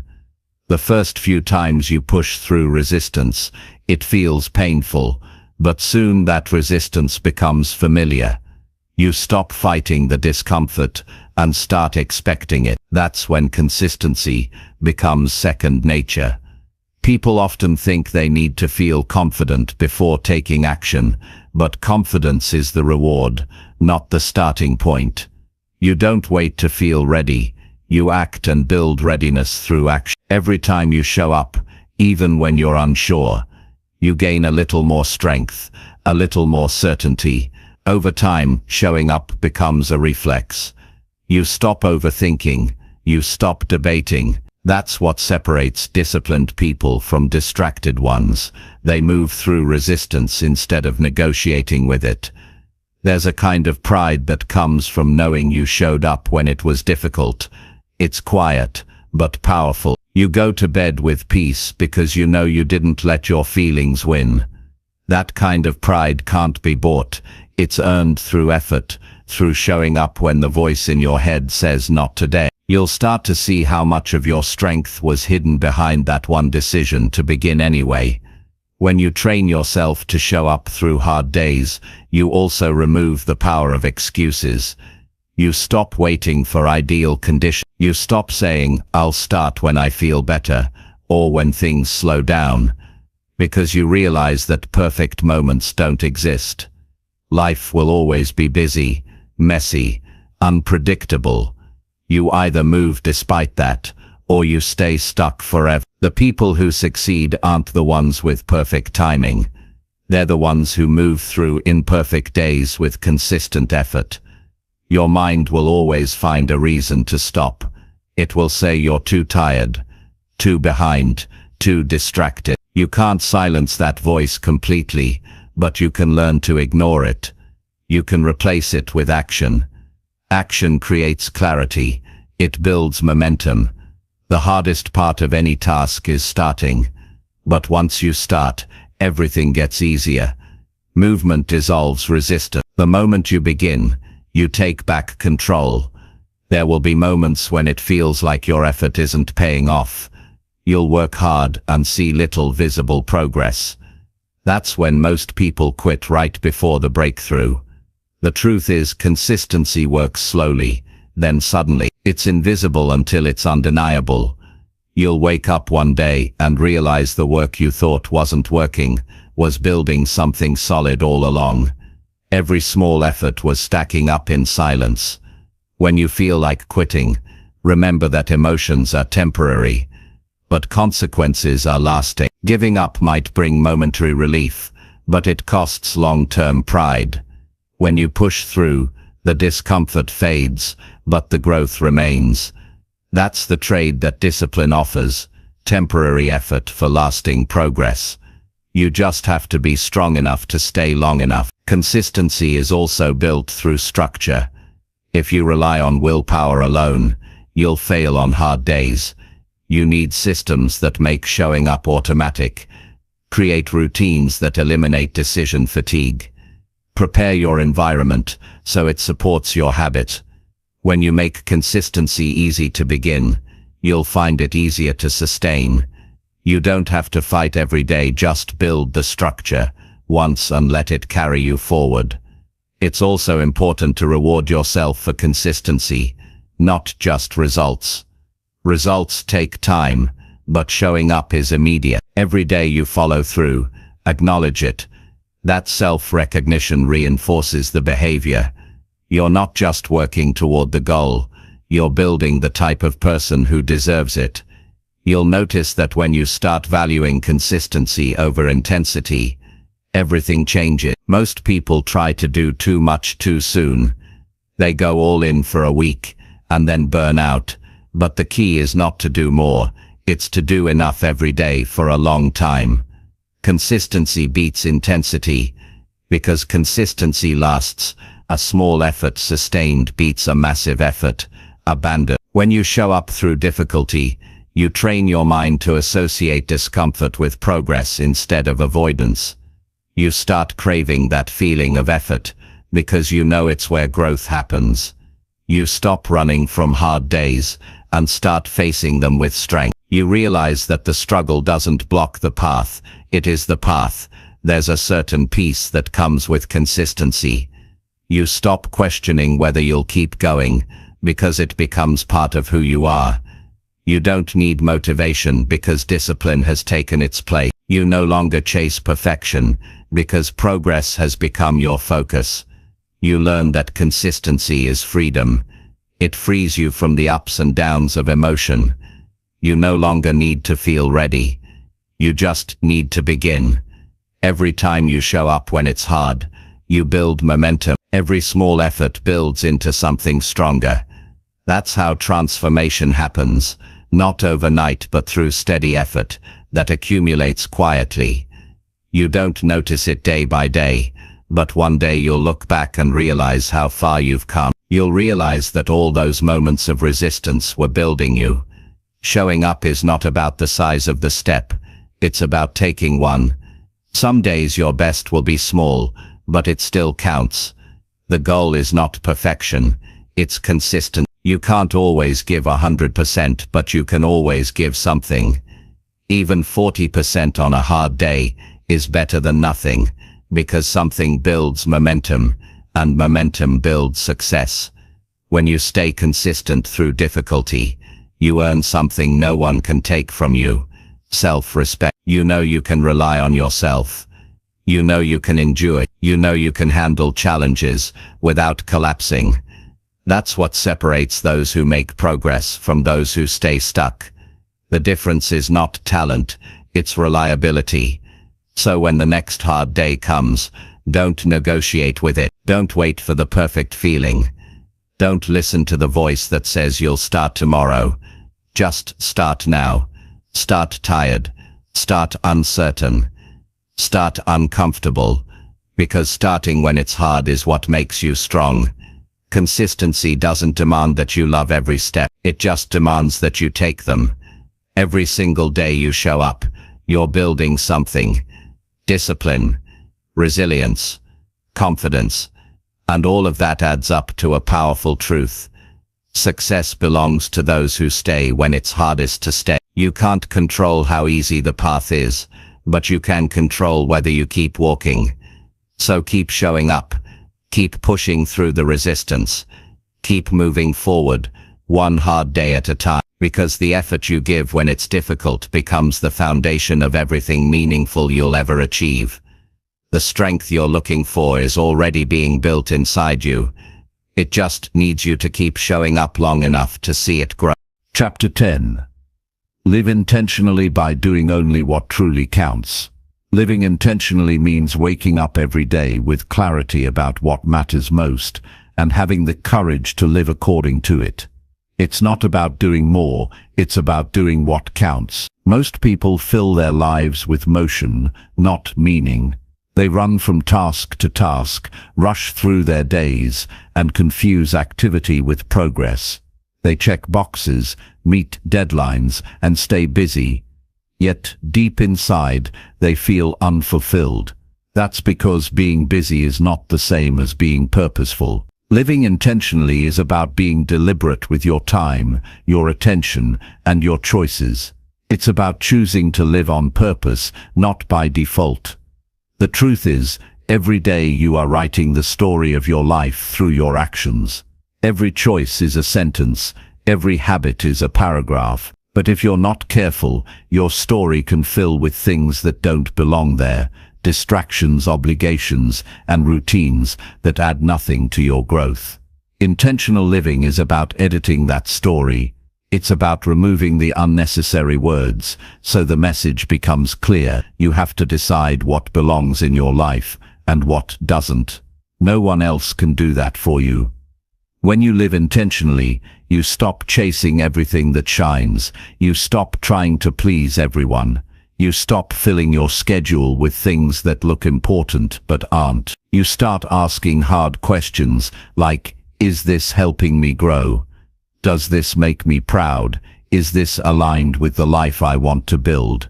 Those questions cut through the noise. They keep you honest. They force you to stop living on autopilot and start living with awareness. The reason so many people feel lost is because they've never taken the time to define what truly counts. They live by the expectations of others. They follow trends, chase approval, and build lives that look successful on the outside but feel empty on the inside. Intentional living begins when you stop measuring success by what others value and start defining it for yourself. What matters to you may not impress anyone else, and that's fine. True success is living in alignment with your own values, not someone else's checklist. To live intentionally, you must slow down. You have to stop rushing long enough to think. Modern life is loud and fast. You're always connected, always consuming, always comparing. That pace doesn't leave room for reflection. Without reflection, you drift. Intentional living requires moments of quiet where you can ask yourself, what am I really doing this for? Those moments reveal truth. They show you where your energy is going and whether it's being used well. The first step is clarity. You can't live intentionally without knowing what truly counts for you. Write down the things that give your life meaning, your relationships, your growth, your health, your purpose, your peace. Then look at how you actually spend your days. Are your actions aligned with your values? If not, you're living reactively. Every minute spent on what doesn't matter is a minute stolen from what does. Intentional living is about alignment, making sure your actions reflect your priorities. Once you know what counts, the next step is to remove what doesn't. That's the hardest part. Letting go means facing the truth that not everything you do is meaningful. It means cutting out activities, commitments, and even people that no longer align with your direction. It's not about being cold, it's about being conscious. When you stop doing things that drain you, you create space for things that fulfill you. You can't add meaning to your life without first making room for it. Intentional living also means choosing quality over quantity. You don't need dozens of goals, you need a few that matter deeply. You don't need hundreds of acquaintances, you need a few genuine connections. You don't need to fill every hour with noise, you need moments of stillness. Meaningful living is simple, not because it's easy, but because it's clear. When you strip away what's meaningless, life becomes lighter, sharper, and more peaceful.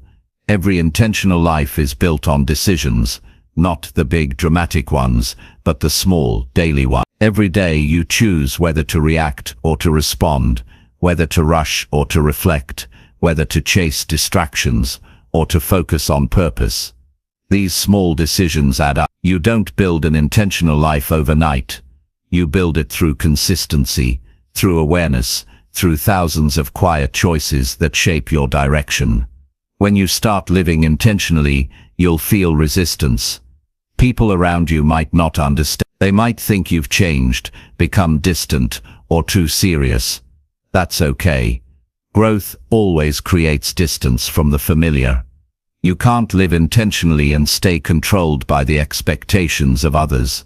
You have to be willing to disappoint some people to stay true to yourself. Intentional living isn't about being liked, it's about being honest. you must also understand that intentional living is not about perfection. It's not about controlling every minute or eliminating all mistakes. It's about awareness. It's about paying attention to how you live and making adjustments when you drift. There will be days you lose focus. There will be times you fall back into old habits. What matters is noticing it and realigning. Every time you bring yourself back to purpose, you strengthen your direction. Intentional living requires boundaries. Without them, your time will be consumed by everything except what matters. You have to protect your attention from noise. You have to learn to say no without guilt. When you guard your time, you create the freedom to live deeply. Every yes should mean something. Every commitment should reflect your values. Otherwise, you'll fill your life with obligations that leave no room for what truly counts. It's also about mindfulness, being fully present in what you do. Intentional living means showing up with your whole self. If you're working, work deeply. If you're with loved ones, be fully there. If you're resting, rest completely.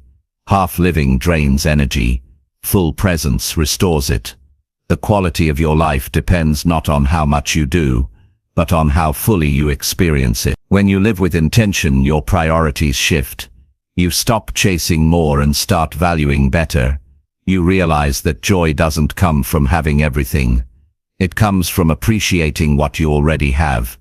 Gratitude becomes a natural part of your day, because you stop taking things for granted. You start noticing small moments. The sound of laughter. A conversation that feels genuine, the calm of a quiet morning.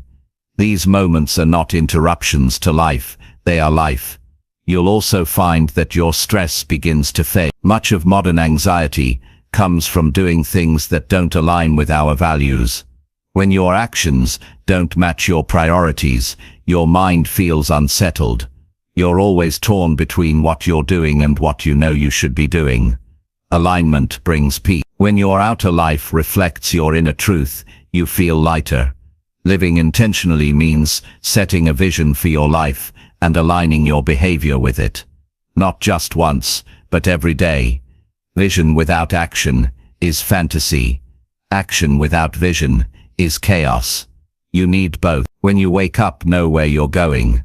When you make decisions, ask if they serve that direction. That single filter, does this help me live the life I want, simplifies everything. It removes confusion and brings clarity. An intentional life also values growth over comfort. It's easy to drift into routines that keep you safe but stagnant. But growth requires courage. It asks you to challenge yourself, to take risks, to leave behind what no longer fits. The goal is not to live without challenge. It's to choose challenges that matter. Choose the kind of difficulty that builds you, not the kind that drains you. You'll notice that when you live intentionally, time starts to feel different. You no longer rush through your days. You move with purpose. You start valuing your hours more because you understand they're limited. You stop wasting energy on things that don't bring value. You realize that every day is a trade.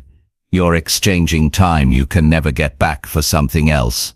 That awareness changes how you live.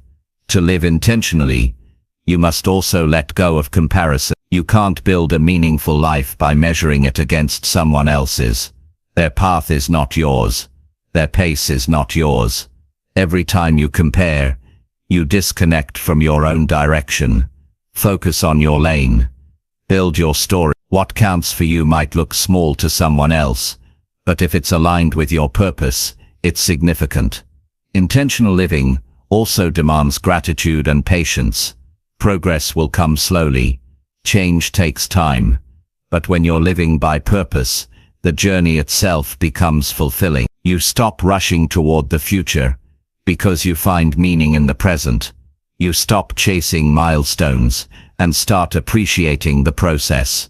Every day becomes an opportunity to live in alignment, to grow, to give, to experience life fully. When you live intentionally, you also influence others without trying. People feel the calm and focus that radiate from you. They see that you're not controlled by chaos. You become an example of what peace looks like in a noisy world. You remind others that it's possible to live simply, purposefully, and joyfully, even in a world built on distraction. At its core, intentional living is about ownership. You take full responsibility for your choices, your habits, and your direction. You stop blaming circumstances or other people. You stop waiting for the right time or permission. You realize that you are the author of your life, and that realization is freeing. It gives you back your power. Every day, life will try to pull you in 100 directions. But when you live intentionally, you stay centered. You know what counts, and that clarity becomes your anchor.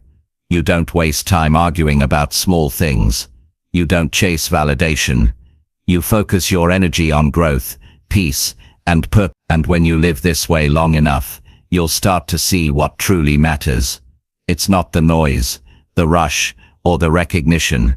It's the people you love, the work that fulfills you, the growth that shapes you, the peace that comes from knowing you lived with purpose. That's what counts. So live intentionally. Wake up every morning and decide who you want to be. Choose what truly matters, and let the rest go. Give your time only to what builds your character, strengthens your peace, and serves your future. Because life is too short to live on autopilot. Every day is a chance to live with meaning. Don't waste it doing things that don't count. Live on purpose, and your life will begin to feel like it was always meant to. Clear, powerful, and truly yours.